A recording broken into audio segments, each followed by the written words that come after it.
Bonsoir à tous, ravi de vous retrouver pour cette première édition complète de la soirée sur Al Oula. Voici les titres de l'actualité.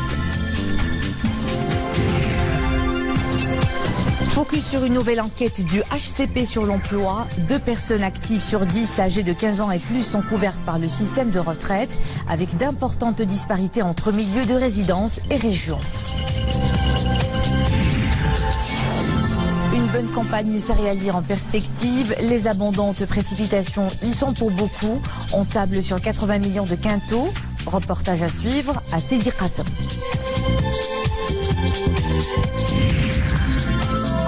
Dans la page culture, nous irons à la découverte d'un boxeur reconverti en artiste peintre. Salvador est un jeune Camerounais installé au Maroc. Il expose ses œuvres à Casablanca, un hymne à l'Afrique et à son intégration réussie dans sa terre d'accueil. Pour entamer cette édition, ce communiqué conjoint des présidents des 2 chambres du Parlement pour une réunion commune demain à partir de 10h de la Commission des Affaires étrangères, de la Défense nationale, des Affaires islamiques et des Marocains de l'étranger au sein de la Chambre des représentants et la Commission des Affaires étrangères, des frontières, de la Défense nationale et préside occupé au sein de la Chambre des conseillers. La réunion commune aura lieu en présence des ministres de l'Intérieur et des Affaires étrangères et de la coopération internationale. Elle sera consacrée à l'examen des derniers développements de la cause nationale, la question de l'intégrité territoriale du Royaume. Le Maroc siégera à partir de demain 1er avril au Conseil de paix et de sécurité de l'Union africaine pour un mandat de 2 ans que le Royaume entend inscrire dans le cadre de la consolidation des efforts et actions visant à contribuer de manière constructive et positive à la paix et à la sécurité dans le continent. C'est ce qu'indique aujourd'hui le ministère des Affaires étrangères et de la coopération internationale dans un communiqué. À la une de l'actualité étrangère, ce samedi, l'escalade de violence au Proche-Orient au lendemain d'un vendredi meurtrier. 16 Palestiniens ont été tués par les forces de l'occupation israélienne lors de manifestations organisées à l'occasion de la Journée de la Terre. Au lendemain de ce nouveau massacre, les condamnations fusent de partout, à commencer par l'Union parlementaire arabe qui a dénoncé avec force ces agressions israéliennes. C'est donc une journée de deuil national en Palestine au lendemain d'un vendredi sanglant. Je le rappelle, 16 Palestiniens ont été tués par les forces de l'occupation israélienne et 1400 autres blessés lors de manifestations pacifiques organisées à l'occasion de la Journée de la Terre le long de la frontière avec la bande de Gaza. Ce samedi, commerces, écoles et universités ont fermé leurs portes en Cisjordanie et Al-Quds Est en réponse à l'appel des forces nationalistes à observer une grève générale en signe de protestation contre ce massacre. De nouvelles manifestations sont attendues ce week-end. De son côté, le Conseil de sécurité s'est ému de l'escalade de la violence au Proche-Orient, mais n'a pas été capable de s'entendre sur une déclaration commune. Réuni en urgence hier soir, le Conseil craint que la situation puisse se détériorer dans les prochains jours, appelant à la retenue maximale. Pour les membres du Conseil onusien, le risque de l'escalade est réel et il y a la possibilité d'un nouveau conflit dans la bande de Gaza. Et à Bruxelles, l'Union européenne a appelé à une enquête indépendante et transparente sur l'utilisation par l'armée israélienne de balles réelles contre des manifestants palestiniens dans la bande de Gaza. La défense anti-aérienne saoudienne a intercepté un missile balistique tiré par les rebelles yémenites sur la ville de Najran dans le sud de l'Arabie saoudite. Le porte-parole de la coalition précise qu'il a été tiré de manière aveugle et dans le but de toucher des zones habitées. C'est le 2e tir de missile sur le sud du royaume en une semaine. En Sierra Leone, plus de 3 millions d'électeurs appelés aux urnes ce samedi pour le second tour de la présidentielle. Ils devront choisir entre Julius Maada Bio du SLPP, Parti du Peuple, principale formation d'opposition, et Samura Kamara, le candidat du pouvoir. Le président Ernest Koroma est arrivé au terme de ses 2 mandats constitutionnels et c'est donc la place. Un scrutin riche en rebondissements puisqu'il devait initialement se tenir mardi avant d'être repoussé en raison d'une décision de justice et ce vote se déroule sous haute sécurité. Loin du continent, la Corée du Sud envoie une délégation de 160 artistes à Pyongyang. Dès aujourd'hui, des stars de pop vont donner 2 concerts, une première depuis 2007 dans un contexte d'apaisement général. C'est donc un concert historique à la portée symbolique et un impact réel. C'est un rapprochement de plus entre les 2 Corées après une année 2017 marquée par de fortes tensions. 2 personnes actives sur 10 âgées de 15 ans et plus sont couvertes par le système de retraite. C'est ce que révèle le Haut Commissariat au Plan dans une enquête nationale sur l'emploi. L'enquête fait aussi ressortir que la moitié des régions affichent un taux de couverture inférieur à la moyenne nationale, alors que la région d'Dakhla Ouad Dahab enregistre le taux le plus élevé. Mohamed Aïtlchker nous fournit d'autres explications. Un peu plus du 5e des personnes actives sont couvertes par le système de retraite. C'est une moyenne nationale.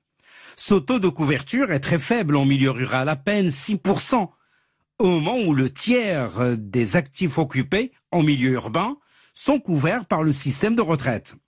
Par région, celle de Dakhla Ouad Dahab enregistre le taux le plus élevé, avec près de 44%, suivi de l'Ayoun Saqi al-Hamra avec près de 39%, Casablanca Stade 31,7% et enfin Rabat Kénitra où le quart des actifs occupés sont couverts. Pour la moitié des régions, le taux est inférieur à la moyenne nationale qui est de 21%. Et il y a presque autant d'actifs occupés masculins que féminins. L'enquête du Haut Commissariat au Plan HCP révèle que le taux est faible chez les non-diplômés, à peine 8,3%, très élevé chez les personnes ayant un diplôme élevé, 71,6%. Ce taux varie également considérablement selon le secteur d'activité économique. 4,5% dans les secteurs de l'agriculture, des pêches et des forêts, 8,8% dans le BTP, 33% dans le secteur des services et près de 40% dans celui de l'industrie, y compris l'industrie artisanale. Une bonne saison agricole en vue. La campagne 2017-2018 enregistre une bonne pluviométrie qui profite bien entendu à la céréaliculture. Cette année, on table sur une production proche de 80 millions de quintaux. Une saison donc prometteuse. Vous le verrez dans ce reportage de Hassan Tabahi et Mohamed Aïtlchker à Sidi Qassem. Les tiges de blé s'élèvent du sol sur près d'1 mètre. L'épi est plein, gorgé d'eau et de soleil. La saison agricole, qui a pourtant démarré avec un retard des pluies, s'annonce désormais bonne, grâce aux précipitations de ces 2 derniers mois. On a assisté jusqu'à maintenant à 50 jours pluvieux, avec une pluviométrie qui a atteint 530 mm. Donc la campagne agricole se déroule dans des conditions qu'on peut juger bonnes, si c'est pas record. Excellente campagne en perspective à condition que les champs de céréaliculture soient traités. Les tiges et feuilles présentent déjà quelques signes d'attaque par des champignons. Bon, les conditions climatiques qui règnent maintenant, à savoir un taux d'humidité qui est un peu élevé, conjugué à une humidité élevée et une température élevée. Donc ce sont des conditions favorables pour le développement de certaines maladies fongiques. Dans cette province de Sidi Qassem, des agriculteurs traitent d'urgence leurs champs par pulvérisation de produits antifongiques. C'est indispensable de traiter les champs, au même titre que les engrais. La croissance des tiges se poursuit, les épis se développent et les agriculteurs espèrent à présent de nouvelles précipitations au mois d'avril pour une production record de blé. Une bonne saison agricole, elle l'est non seulement pour les agriculteurs mais aussi pour les éleveurs.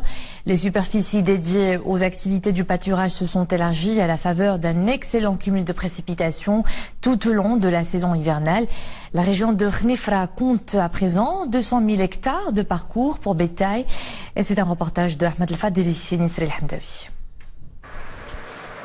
Des pâturages à perte de vue et des troupeaux de moutons et de brebis qui paissent sous le regard satisfait des éleveurs. Le décor d'une prometteuse année pastorale est planté dans la province de Khnifra. Nous sommes très satisfaits de l'état des parcours cette année suite aux pluies et aux dernières chutes de neige. Les prix sont convenables au niveau du marché aux moutons. Tout va au mieux. La pluie nous a annoncé la couleur. Les ovins sont bien nourris, le marché affiche une bonne santé et nos moutons trouvent facilement preneurs. Les 300 mm de pluie qui ont intéressé la région ces dernières semaines ont amélioré la quantité et la qualité de l'herbe du printemps. Notre province dispose d'environ 220 000 hectares de parcours. Ces 220 000 hectares de parcours vont servir à 1,3 million de têtes de cheptel, qui appartient à une population d'éleveurs qui avoisine les 16 000. Également, il faut dire que notre secteur offre environ 400 000 têtes d'ovins et de caprins pour l'occasion de Eid al-Adha. L'élevage revêt une grande importance sur le plan économique et social dans la province de Khnifra. Une activité qui offre 1,5 million de journées de travail pour la population locale et permet d'enregistrer un chiffre d'affaires qui avoisine les 800 millions de dirhams. Il se porte volontaire sur les champs agricoles de la vallée de Ziz, province d'Arachidia. De jeunes Français de l'association Rebond se retroussent les manches pour contribuer à la construction d'un canal d'irrigation. Une action gagnant-gagnant car elle est tout aussi gratifiante pour les jeunes volontaires heureux de se rendre utile. Hassan Silla, Nesrina Ozdar. Florence manie désormais la brouette avec aisance. Elle vient de Chambéry en France. Dès les premières heures de la matinée, elle prête main forte à la population locale pour la construction d'un canal d'irrigation. Elle se débrouille pour trouver les matières premières et se charge elle-même de remplir sa brouette. On est dans une formation pour retrouver de l'estime de soi et se sentir mieux parce qu'on est demandeur d'emploi. Et ici, ce que j'ai apprécié, c'est la chaleur humaine des habitants, comment les habitants nous ont accueillis sur le chantier pour leur donner un coup de main. Tout comme Florence, Ilyes, un Oujdi vivant en France, est content de faire partie de l'équipe. Cette action est multidimensionnelle. Elle vise à optimiser les ressources hydriques et à promouvoir le tourisme écologique. Franchement, ça nous fait super plaisir d'être là et on est super contents. On apprend avec les villageois comment construire, comment être là et franchement on les voit, ils sont investis et nous aussi on est investis et on les voit travailler. Franchement, ça nous motive, ça nous donne de l'envie. Pour booster le tourisme alternatif, nous essayons de nouer des partenariats avec des associations étrangères, dont l'association Rebond. Cette dernière a mobilisé ces jeunes pour la construction d'un canal de 200 mètres.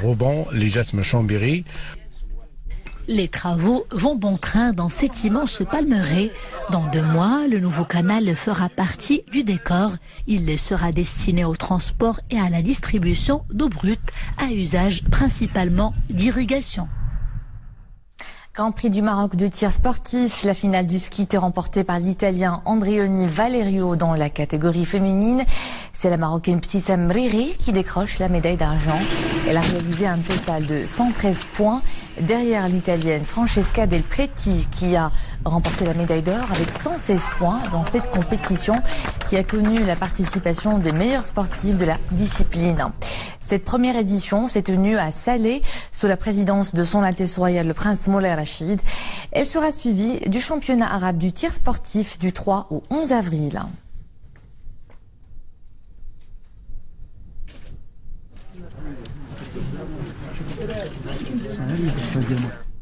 Du sport à l'art, il n'y a parfois qu'un pas à franchir. C'est ce que nous allons voir avec Salvador, un jeune boxeur camerounais installé au Maroc depuis 3 ans.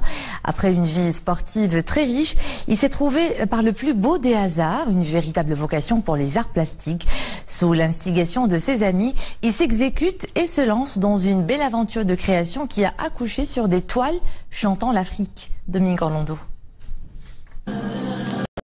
Rien ne prédisposait M. Salvador Tomniwi à devenir un jour artiste peintre. Il se trouve que c'est en accédant pour la toute première fois au Maroc que ce jeune Camerounais, à l'origine boxeur professionnel, a eu sur place une forme de révélation, aidé en cela par ses nouveaux amis marocains à qui il souhaite rendre hommage.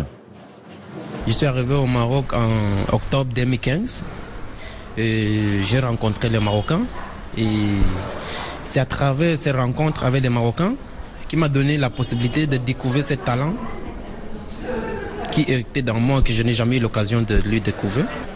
Un jour, les artistes faisaient de la peinture. Je n'ai jamais aimé l'art, d'abord.